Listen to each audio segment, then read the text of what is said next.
Hey everyone, let's wrap up July. July was a very good reading month for me. I read a lot of books and have a lot to talk about. So let's quickly start with the videos, because I started July with looking back at the goals for quarter one and also the goals for the second quarter.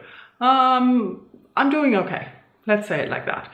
I'm doing okay. I also did another tag this month, the Dilemmas of a Book Nerd tag. Thank you for your comments and watching. It was very much fun to do. And we also talked about the relativity of reading speed. And I really enjoyed that I'm not the only one doing book math before picking up a book, but also how you do it, how it is for you, and how the reading speed affects the amount of books you read. That was super interesting to read in the comments. Thank you very much. And I also uploaded a very short letter to July, of course. Now let's get to the fun part, the books. I reread 2 books in July. I first reread How to Marry a Werewolf by Gail Carriger, which is a fun story of some hate-to-love relationship. We have an American coming to town and she wants to marry a werewolf. So she has set her eye on Channing of the Chesterfield Channings. And yes, he knows. And it's fun. I think I've read the book now for the 4th time. It's a under 200-page novella and I can highly recommend it if you have read the rest of the Parasol Protectorate. If not, you should at least have read the main books. There may be spoilers if you haven't. After being back in the world of the Parasol Protectorate, I didn't want to let go, so I reread the Soulless manga. I only reread the first one. I have all 3, but I really enjoy the first story of Alexia Tarabotti and Connell Mackin getting together and the adventure and just how it all started. I just love the story, you all know that. Another book I don't want to talk too much about is Song of Susanna. This is the 6th book in the Dark Tower series. I have to fight now to finish these books. It's not that I don't like the story. I think I really don't like Stephen King's writing. The foreshadowing is getting worse and worse and worse, and also the story, the repetitions, I'm just not a fan. I'm finishing the series. I hope to read the last book this year, hoping for August actually, and then I'll be done with it. And I think I will never read another Stephen King again. Sorry. For the next 2 books, I uploaded separate review videos. For one, there is The Seventh Bride by T. Kingfisher, which is a fantasy story, and I went in expecting a fun banter romance, but I got a strong female, young 15-year-old miller's daughter, so a peasant girl, fighting off the advances of a creepy old lord who basically wants her to be his 7th wife. And there are riddles and mysteries and fantasy settings, and it's fun. I really enjoyed it despite not being fun romance. But it's a good fantasy standalone, around 200 pages, which is always good if you want to have a fast read. I also finally picked up My Year of Rest and Relaxation, and I loved this. It was hard to put down. I think I read one half one weekend, the other half on another weekend, where I just sat down and flew through the story. I have a full video up for this, but this story is basically of a young woman wanting to sleep for a year to get over grief and pain and loss and wake up and be refreshed and have a new life. Sort of happens, not exactly, and I really enjoyed the writing. The character, I think, didn't want us to like her, so I didn't like her. She's very selfish and annoying, but she also tells us the story, so I think that's what she wants us to think. And also, towards the story, I got more and more the feeling it was more about her best friend Reva than about her. And I loved it. I need to read more of her writing. And the rest of the books I read were all audiobooks. I bought 2 books in a 2-for-1 sale on Audible. Those were basically 2 non-fiction novels. One Great Course, The Redefining Reality, and something about abundance and hope for the future. And they kind of worked well together. The Great Course on Redefining Reality basically looked at the different sciences and how we learned more and how that shaped our perspective.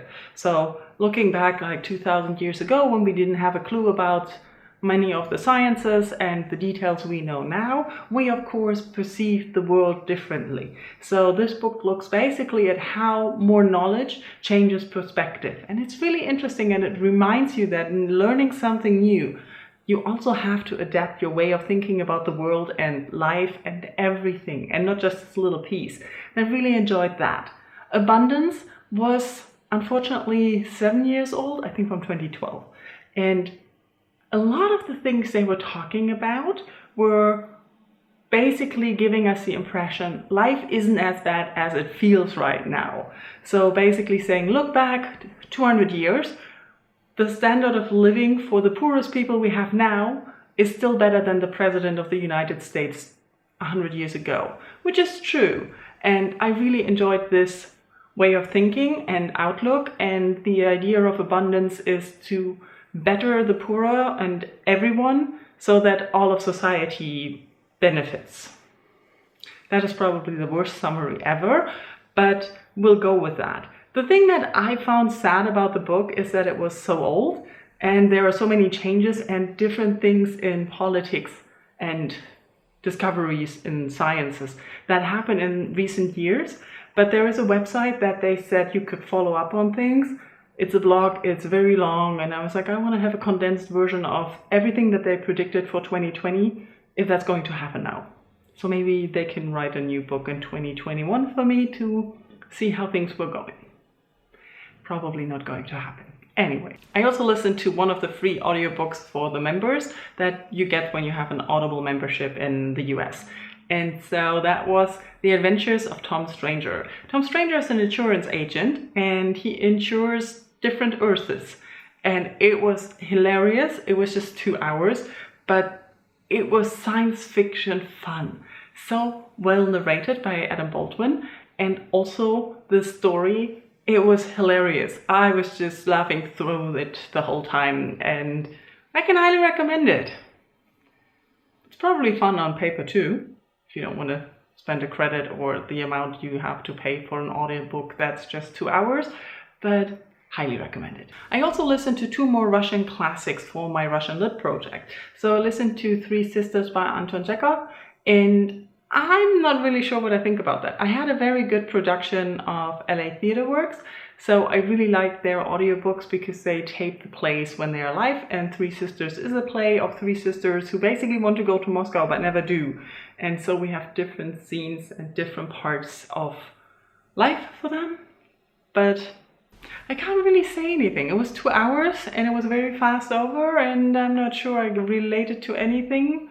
That's the same with the other one I listened to. It's One Day in the Life of Ivan something. I listened to the German narration. The narrator did a very good job, but it's basically 5 hours as a day in the life of a prisoner in Russia sometime after World War II. And it's a working camp.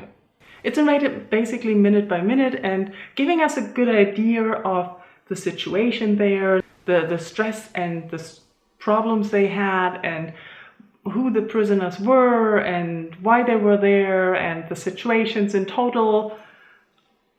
But it's not a fun story. So it was okay to listen to, it was well produced, it was well written, but it wasn't captivating. Yeah. I only have 1 more book left and then I can finish the Russian Lit project. And that were all the things July. Like I said, I had a very good reading month. Mostly also because I reread books I loved and I could tick off a lot of things that I want to finish, like the Dark Tower series, the Russian Lit project. These things have been going on for over a year now and I just want to have them done. So looking to finish that, hopefully in August, maybe in September, we'll see. Let me know how your July went. Did you have a good reading month? Did you participate in the reading rush? I didn't really. I could manage 1 book with 2 challenges, but the rest I did not so well on, so I didn't even bother. Thank you all for watching. Let's talk in comments. Bye bye.